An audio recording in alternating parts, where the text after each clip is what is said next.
My friends were working during the week, but made sure I was well cared for. Much breakfast was eaten, much coffee was drunk. Whilst wandering through the town, I saw this advert in a travel agency for Rwanda. In the evening, Harris and Rob took me to an English pub, just in case I was missing my culture. Can you guess what the pub was called? Churchill. It was called Churchill. We downed a couple of Guinness, then headed to Fritz Atelier for Belgian fries to soak it all up. Belgium has really gone in big for Pride this year, and the streets are wonderfully rainbow.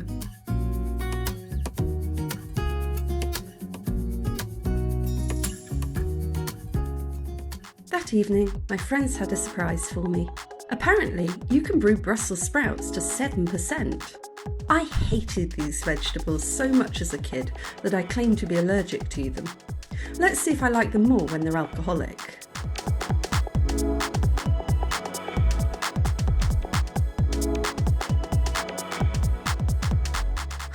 Just tastes like regular beer.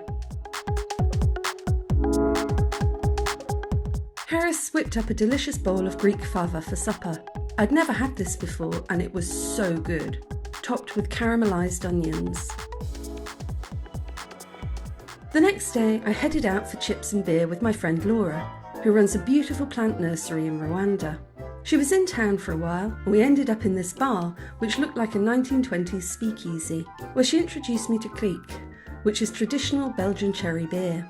Okay, so I'm here, where are we? Brussels. Brussels, no, the name of the pub.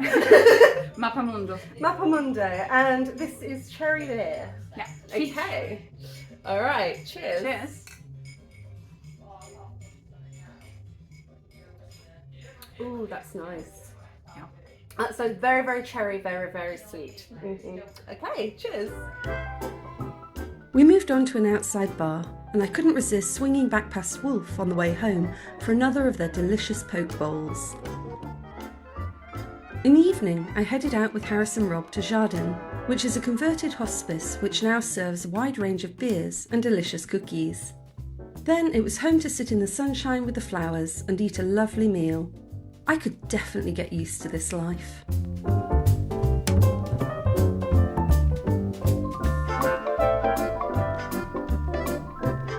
The next day, my friends enticed me out for a walk with the promise of ice cream.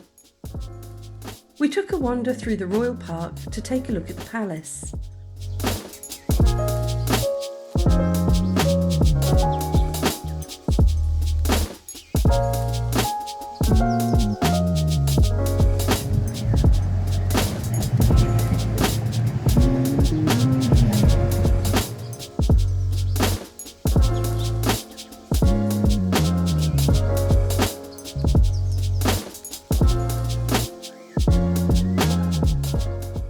Further down the road is something that's causing quite a bit of controversy. This is a statue of King Leopold II. According to Yuval Noah Harari in his book Sapiens, it's estimated that the same number of Africans died in Belgian Congo under his colonial regime as the total number of those transported to America during the entire period of slavery. That is a staggering estimation of around 10 million people. The thing that makes this statue so controversial is that it's looking directly over at Matonge, which is the centre of the Congolese Quarter in Brussels. By anyone's standards, that seems a little distasteful. My friends took me on a brief walk through Matonge, which I'll talk about in another video.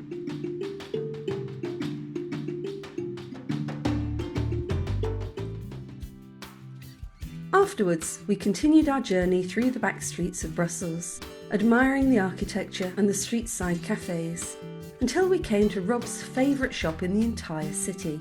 It's called Luxiol, and it's one of the most delightful toy shops I've ever seen.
These are bird whistles, made to mimic the call of all different types of birds.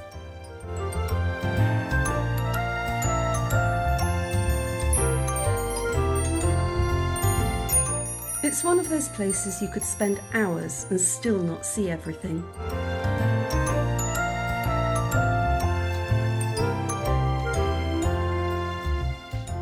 Finally, we arrived at the ice cream shop. It's called Capot and sells some of the best ice cream in the city.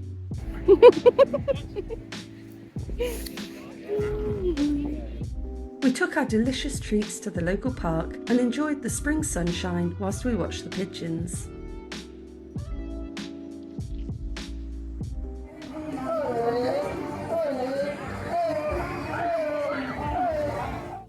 In the evening, we met up with some friends at a pizzeria called Basil.